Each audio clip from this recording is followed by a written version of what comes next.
Mallanna Sagar canal నుంచి నీరు విడుదల చేయకపోవడంతో దుబ్బాక రైతాంగానికి నీళ్లు లేక పంటలు ఎండిపోతున్నాయని ఎమ్మెల్యే ప్రభాకర్ రెడ్డి ఆరోపించారు. ఉమ్మడి మెదక్ జిల్లాలో అకాల వడగండ్ల వర్షానికి రాలిపోయిన పంట నష్టానికి రైతులను వెంటనే ఆదుకుంటామని మంత్రి తుమ్మల నాగేశ్వరరావు భరోసానిచ్చారు. నష్టపోయిన రైతులను వెంటనే ప్రభుత్వం ఆదుకోవాలని మాజీ మంత్రి హరీష్ రావు డిమాండ్ చేశారు. దుబ్బాక లచ్చపేట పాఠశాలలో 3 విద్యార్థులు 2025 ఇస్రో పరిశోధన అవగాహన సదస్సుకు ఎంపికయ్యారు. ఆర్థిక ఇబ్బందులు తాళలేక ఒకరు ఉరివేసుకుని ఆత్మహత్య చేసుకోవడంతో కుటుంబం దిక్కుతోచని పరిస్థితి నెలకొంది. జిల్లాలోని మరిన్ని అంశాలకు సంబంధించి మరిన్ని వివరాలు మా ప్రతినిధి నాగరాజు అందిస్తారు. మెదక్ జిల్లాలో గత వారం రోజుల నుండి జరిగిన సంఘటనలు చూసుకున్నట్టయితే మెదక్ జిల్లా దుబ్బాక నియోజకవర్గంలో వడ్ల కూర్ల కేంద్రాన్ని ఎమ్మెల్యే కొత్త ప్రభాకర్ రెడ్డి ప్రారంభించారు. ఆ విధంగా రైతులకు నష్టపోకుండా, రైతులకు ఇబ్బంది పడకుండా కూడా అన్ని కేంద్రాలు ఏర్పాటు చేయాలి, సకాలంలో అధికారులు వెంటనే కొనుగోలు చేయాలని చెప్పి కూడా ప్రభుత్వాన్ని డిమాండ్ చేశారు.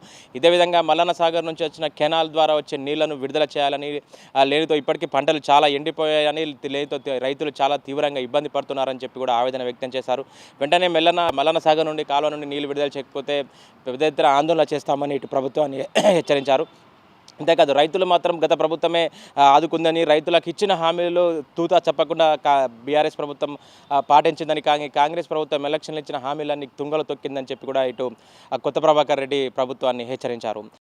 ఇదే విధంగా మెదక్ జిల్లా దుబ్బాక నియోజకవర్గం చూసుకున్నట్టయితే ఇస్రో నిర్వహించిన 2025 ఇస్రో నిర్వహించిన ప్రతిష్టాత్మకంగా నిర్వహించిన పోటీకి 3 దుబ్బాక సంబంధించిన లచ్చపేట విద్యార్థులు ఎంపికయ్యారు. దీంతో తల్లిదండ్రులు చాలా సంతోషించారు. పాఠశాల విద్యార్థులు కూడా మా స్కూల్ చూసి స్కూల్ పేరును నిలబెట్టారు. ఇకపోతే పాఠశాలలు కూడా మొత్తం రాష్ట్ర వ్యాప్తంగా 12 మంది ఎంపికైతే మా స్కూల్ నుంచి 3 ఎంపిక అవ్వడం చాలా ఘర్షణీయమని చెప్పి స్కూల్ టీచర్లు కూడా భావించారు.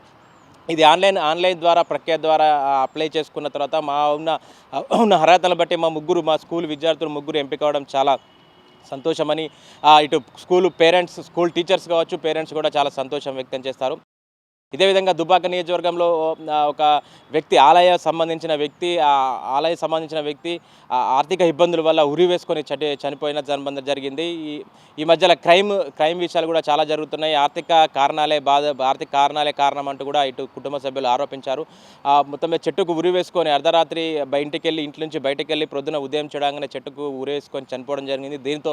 దీంతో మొత్తం మీద శోక సముద్రంలో మురిపోయారు. ఇంటికి పెద్ద దిక్కే చనిపోవడంతో కుటుంబ సభ్యులు దిక్కులేని వారుగా అయ్యారు. వీళ్ళ ప్రభుత్వం ఏమైనా ఆదుకోవాలని చెప్పి కూడా ఇటు కుటుంబ సభ్యులు కోరుకుంటున్నారు. సిద్దిపేట జిల్లా దుబ్బాక నియోజకవర్గంలో ఖాన్గల్ గ్రామంలో బర్డ్ ఫ్లూ సోకింది అనే అధికారులు అప్రమత్తమయ్యారు. స్థానిక ఖాన్గల్ సంబంధించిన ఒక పౌల్ట్రీ ఫామ్లో బర్డ్ ఫ్లూ వచ్చిందని అధికారులు విచారణ చేయగా ఇటు పశువర్ధక సంఘ అధికారులు, స్థానిక పౌల్ట్రీ ఫామ్ సంబంధించిన అధికారులు మొత్తం విజిట్ చేశారు. దీంతో బర్డ్ ఫ్లూ తేలింది అని కూడా అధికారులు వైద్య పరీక్షలతో నిర్ధారించారు.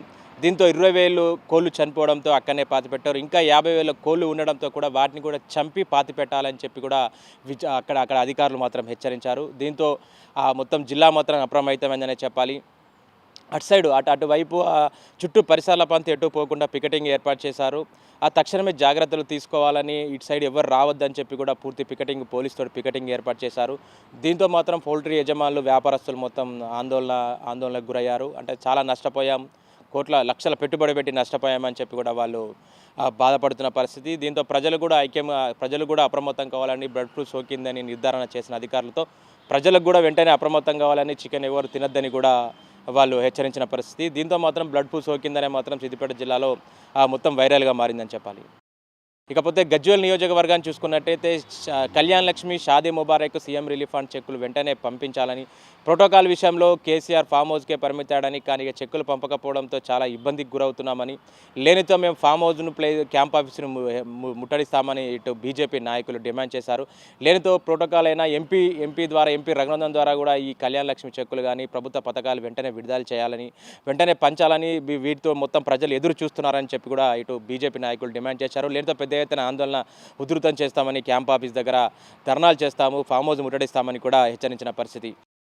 సిద్దిపేట జిల్లాలో దుబ్బాక, గజ్వేలు, చేర్యాల, నంగునూరు సంబంధించిన ప్రాంతాలలో వడగండ్ల వానకు అకాల వడగండ్ల వర్షానికి చాలా రైతులు నష్టపోయారు. కాంగ్రెస్ ప్రభుత్వం మాజీ రవాణా శాఖ మంత్రి పొన్నం ప్రభాకరు, ఇటు మంత్రులు శ్రీధర్ బాబు, వ్యవసాయ శాఖ మంత్రి తుమ్మల నాగేశ్వరరావు కూడా క్షేత్రస్థాయిలో విజిట్ చేశారు. స్థిరంగా రైతుల పొలాల వద్దకు వెళ్ళి విజిట్ చేశారు. రైతుల్లో చాలా నష్టపోయామని చెప్పి రైతులు మొరపెట్టుకున్న పరిస్థితి. దీంతో తుమ్మల నాగేశ్వరరావు కూడా చాలా బాధాకర విషయం. మొత్తం మీద సిద్దిపేట తెలంగాణ రాష్ట్రంలో సిద్దిపేట జిల్లాలోనే ఎక్కువ నష్టపోయారని, మేము చాలా చింతిస్తున్నామని, వెంటనే నష్టపోయిన రైతులను ఆదుకుంటామని చెప్పి కూడా భరోసానిచ్చిన పరిస్థితి. క్షేత్రస్థాయిలో ఇటు కలెక్టర్ గారిని కూడా ఆదేశించిన పరిస్థితి. వెంటనే ఎన్ని ఎకరాలు, ఎంత ఎకరాలు పూర్తి క్షేత్రస్థాయిలో మాకు నివేదిక ఇవ్వాలని, మేము ప్రభుత్వం తరపున వీళ్ళని ఆదుకుంటామని చెప్పి కూడా నష్టపోయిన రైతులను హామీ ఇచ్చినట్టు తెలుస్తుంది.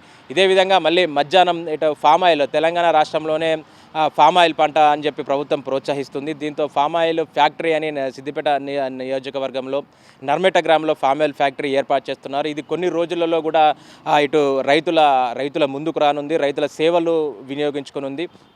ఇప్పటికే ప్రభుత్వం కూడా పౌల్ట్రీ అంటే పామ్ ఆయిల్ పండించాలని ప్రభుత్వం చాలా అవేర్నెస్ ప్రోగ్రాములు చేస్తుంది. దీని ద్వారా రైతులు ఆర్థికంగా లబ్ధి పొందుతారని, వేరే పంటల కంటే ఈ పంటలు వేస్తే లబ్ధి పొందుతారని చెప్పి కూడా నిన్న పౌల్ట్రీ ఫ్యాక్టరీ సమీపంలో తుమ్మల నాగేశ్వరరావు రైతులను ఉద్దేశించి కొనియాడారు. ఇక ముందు మేము ఫార్మ్లీ ఫ్యాక్టరీ గతంలో ఎక్కడికో ఫామ్ ఆయిల్ పండిస్తే ఏ రాష్ట్రంకో వెళ్లాల్సి అమ్మొచ్చేది. దానివల్ల చాలా రైతులు ఇబ్బంది పడుతున్నారు. ఇప్పుడు కూడా ఫామ్ ఆయిల్ తోట కూడా ప్రభుత్వం ప్రోత్సాహకాలు అందించి స్వయంగా ప్రతి అధికారులు కూడా స్వయంగా ఆ పంట దగ్గరికి వెళ్ళి ఎట్లా పండుతుందో, ఎలా చేస్తుందని పూర్తిగా ఎగుమతి దిగుమతి కూడా ప్రభుత్వమే భరిస్తుందని చెప్పి స్థానిక ఇక్కడనే నేరుగా పండిన పొలంలోకి వెళ్ళి సంబంధించిన ఫ్రూట్స్ తీసుకొని ఫ్యాక్టరీకి వెళ్ళే విధంగా అన్ని ఏర్పాట్లు పూర్తి చేశామని ఇటు తుమ్మల నాగేశ్వరరావు చెప్పారు. ఇప్పటికీ ప్రభుత్వం కూడా మీ రైతులు కూడా ఫామ్ ఆయిల్ ఎక్కువ పంటే ఎక్కువ ఆర్జిస్తామని, మీరు తద్వారా మీరే ఫామ్ ఆయిల్ పంటలు పండించాలని చెప్పి కూడా రైతులను ఉద్దేశించి కోరారు. స్థానిక అధికారులు కూడా ఎటువంటి లోపాలున్నా ఎప్పటికప్పుడు అప్డేట్ చేయాలి, రైతులకు అందుబాటులో ఉండాలని ఇటు వ్యవసాయ, హార్టికల్చరు, సెరికల్చర్ అధికారులు కూడా హెచ్చరించిన పరిస్థితి. కొన్ని రోజుల్లో, ఒక నెల అంటే జూన్ ఎండింగ్ ప్రాంతంలోనే ఈ ఫామ్ ఆయిల్ ఫ్యాక్టరీ అందరికీ అందుబాటులో రానుంది. ఇక్కడ రైతులకు కూడా ఒక వరం కానుంది. ఇక్కడ రైతులు ఎక్కడికి పోకుండా నేరిన పంట ప్రతి ఒక్క గింజను, ఫ్రూట్ కావచ్చు, ప్రభుత్వమే వచ్చి దగ్గరికి వచ్చి కొంటుందని చెప్పి కూడా ఇటు అన్నారు. మీరు వెంటనే ఫామ్ ఆయిల్ పంటను ప్రోత్సహించాలని చెప్పి కూడా కోరిన పరిస్థితి. ఇదే విధంగా ఈ అకాల వర్షానికి కూడా అకాల వర్షం నష్టపోయిన రైతులని పరామర్శించడానికి కూడా సిద్దిపేట ఎమ్మెల్యే హరీష్ రావు కూడా ఈరోజు మొత్తం ప్రొద్దున క్షేత్రస్థాయిలో ఉదయం నుంచే క్షేత్రస్థాయిలో పంట పొలాలకు నేరుగా వెళ్ళి పరిశీలించారు. వెంటనే గత ప్రభుత్వం చేసింది రైతులకు చేసిన సంక్షేమే ఈ ప్రభుత్వం మొత్తం తుంగలో తొక్కుతుందని చెప్పి, గత ప్రభుత్వం చేసిన హామీలు మాత్రం ఎలక్షన్లో ఇచ్చిన హామీలన్నీ కూడా రైతులు ఒక్కటి నెరవేర్చలేదు. రైతు బంధు కూడా సగానికి సగమే ఇచ్చింది. ఏదో హాఫ్ ఎకరం ఉన్న దాన్ని ఆ సాగుతోటి రైతు బంధు ఇవ్వలేక రైతులను ఇబ్బంది పెడుతుంది. దీంతో రైతులు చాలా నష్టపోతున్నారు. ఇప్పటికే ఎవరైతే నష్టపోయిన రైతులను వెంటనే ఆదుకోవాలని, వాళ్ళకి తగిన ఎక్స్గ్రేషియా ఇవ్వాలని చెప్పి డిమాండ్ చేశారు.